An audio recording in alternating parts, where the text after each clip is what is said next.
In what ended up being yet another successful year in the Overwatch League, we saw hardships, failures, and booming success. Along with these things, new teams rose to the top, and some declined significantly, and others stayed right where they were before. Many of the teams got to where they were both in the good and bad sense because of how events folded in the league's first ever offseason. Like in any other sport, sometimes a team finds that one or two pieces that they needed so desperately through offseason acquisitions, whether it's by trade or by offseason signings. The Overwatch League happens to work the exact same way. Look at the San Francisco Shock, for example. They had young pieces with high potential, and they added onto that core by signing big name players like Striker, Rascal, and Violet. And as we all know, each and every one of those guys became major difference makers who helped the San Francisco Shock bring home the Season 2 title. Or how about the Shanghai Dragons for another example? After a pathetic initial season, they basically started all over by gutting nearly everybody on their roster and replacing them with a bunch of star players who would go on to win the Stage 3 finals and nearly make the overall playoffs. The point I'm trying to get across here is that in some cases, all it takes is one successful offseason to turn your team into a title contender or a more competitive one at the very least.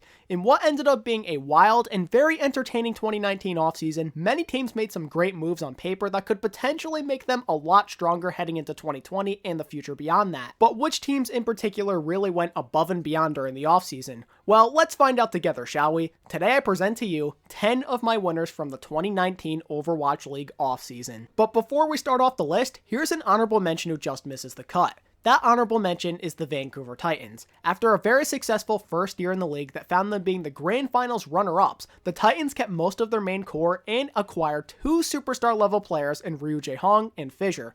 Both of them make for excellent additions to an already star-studded cast, and while Jae-hong could find himself coming off the bench, he is still a tremendous player to have on your roster due to his experience and leadership qualities. But what keeps me from saying that they are total winners is the fact that they released Bumper. Bumper was the leader of the squad and has been longtime teammates with a bunch of the players from the Vancouver roster. Without him guiding this team and holding them together, I fear that things could fall apart. Fissure has proven to be a good leader at certain points in his career in the past, but he's also shown us that he can drag a team down if he's not in the right state of mind. We saw him get benched during the playoffs because of his actions with the Gladiators, and Marvel took over for him on the Dynasty due to him losing the desire to play Overwatch professionally temporarily.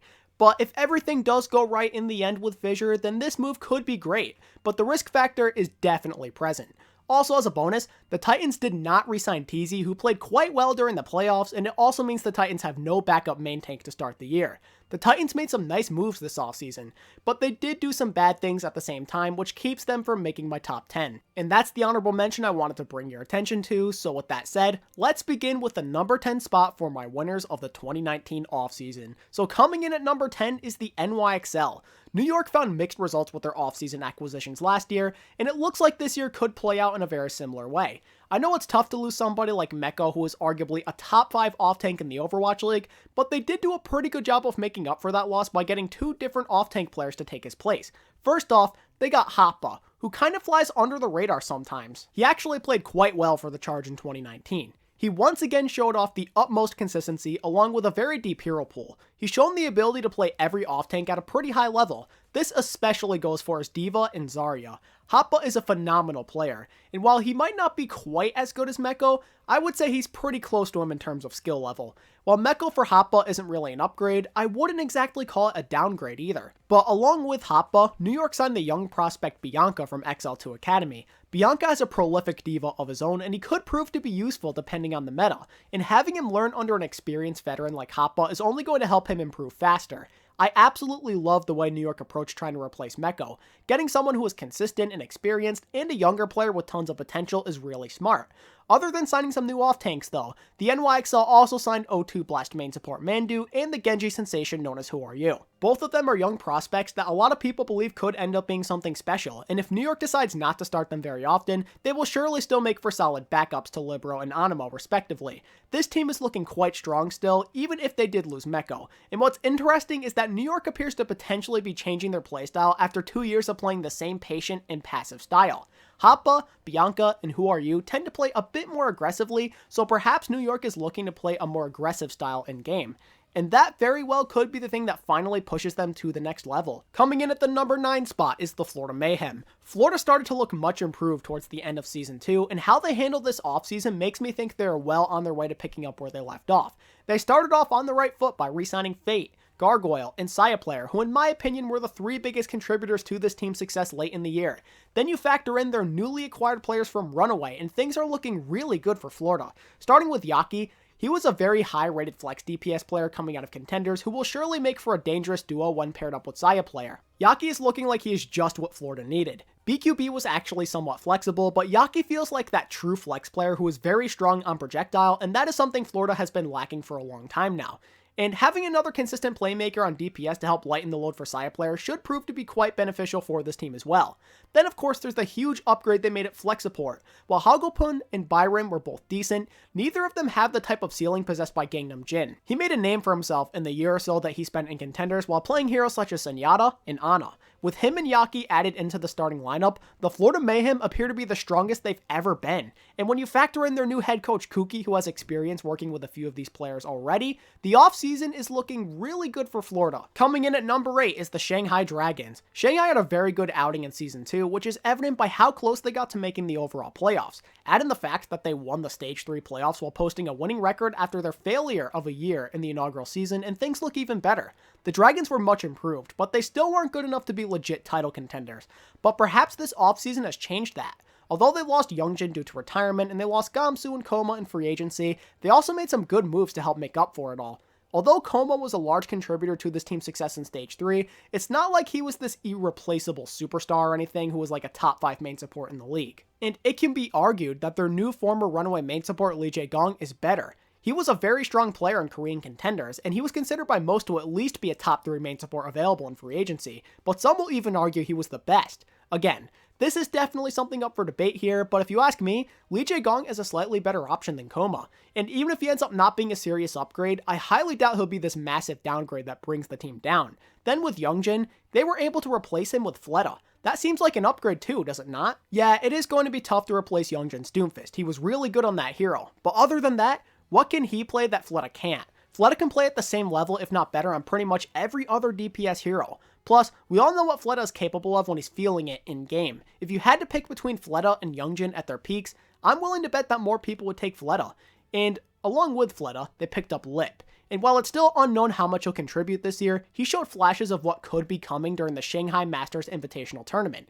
Even if he doesn't play a lot, I think he could still make for a really good backup for Diem. Then the Dragons finished up their really good offseason by acquiring a brand new tank line consisting of Stain 1 and Void. Although Stain 1 probably isn't quite as good as someone like Gamsu right now, he is still a very talented player who has shown off a solid Reinhardt and Orisa during the time he spent in Contenders. Stain 1 has proven to be a reliable player, and if he can at least be anything close to what Gamsu was, then the Dragons should be in pretty good shape at main tank. And in terms of the Void pickup, I would say this is definitely an upgrade. The off-tank position was something the Dragons did struggle with in 2019. Envy and Gagery had their moments, but more often than not, they were kind of underwhelming. With somebody like Void on the roster now, there's no need to be concerned about the off-tank position. Void is an extremely consistent player with a deep hero pool who quite honestly goes underappreciated at times. So, although Shanghai lost some players, they did add 5 strong pieces to the roster, which is ultimately why they make my number 8 spot. Number 7.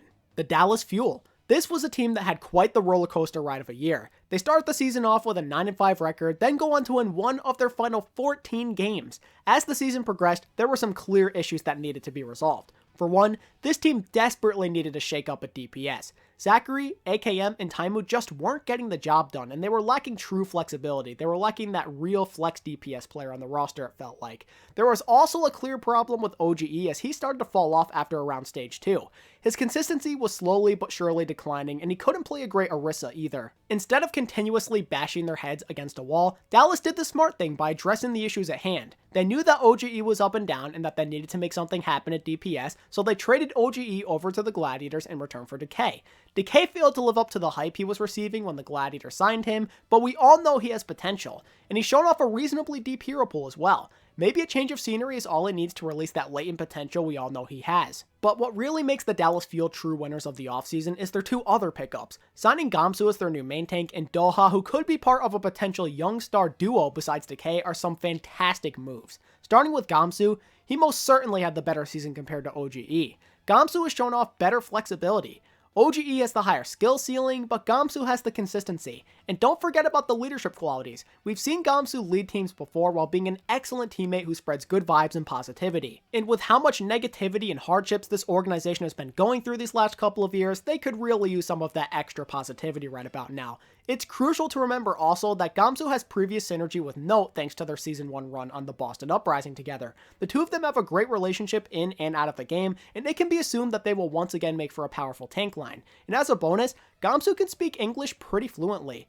OGE, on the other hand, he's a good guy, and he's probably a decent teammate as well, but he seems more like a follower than a natural-born leader. His English also isn't quite as good as Gamsu's. All in all, replacing OGE with Gamsu on paper is a great move. And how about Doha? He is one of the best DPS players coming out of contenders. His Sombra, Reaper, and Hanzo are incredibly strong, and he's shown the ability to dominate even against the strongest of teams. I know we all hype up Sparkle, but Doha put in the work on Element Mystic as well. Him and Decay are going to give this team some well-needed versatility at the DPS position.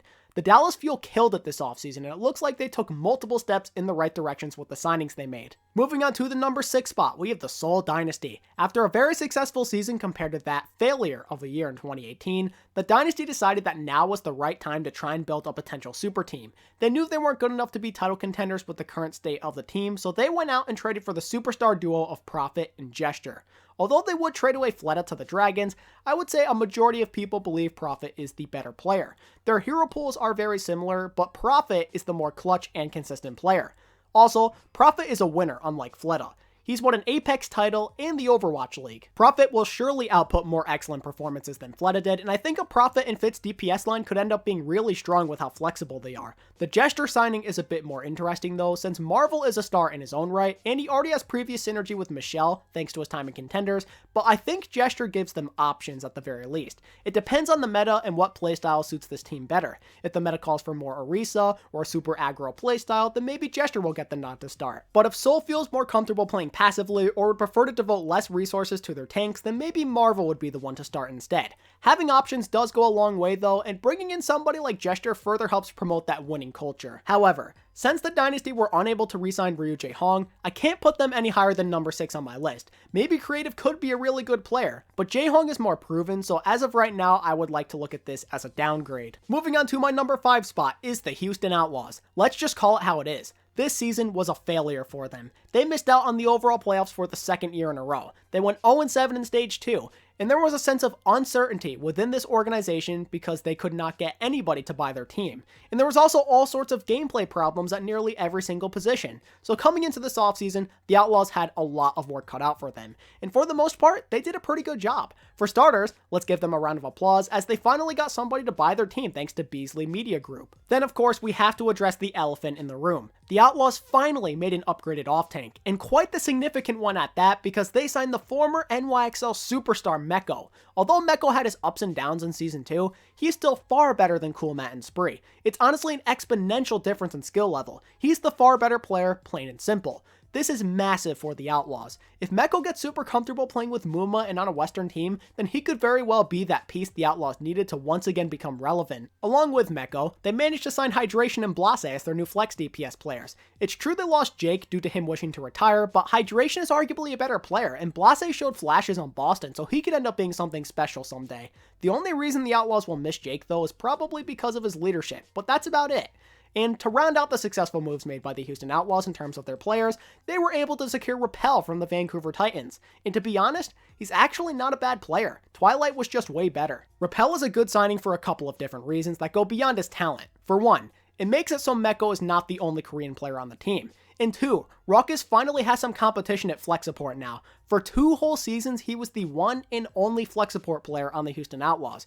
And besides Stage 3 of Season 2, Ruckus for the most part has been quite mediocre in his Overwatch League career. There is a chance he will pick up where he left off in the World Cup, but in the case that he does not, he'll have a good motivator to improve anyway, since RAPEL could swoop in and take the starting spot away from him if he's not good enough. The competition at this position could be extremely beneficial for both of these players in terms of their growth. Then there's the new coaching addition made. The Outlaws made a big time upgrade at the head coaching spot by signing Harsha, who in my opinion is an instant improvement compared to Tyrong.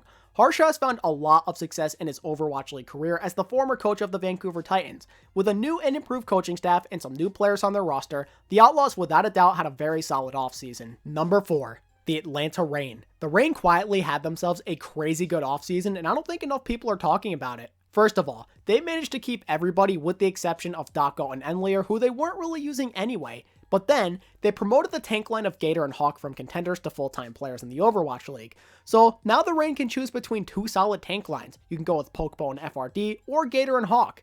As I said earlier though, having options is always a great thing to have. But what stands out even more to me is what they did on DPS.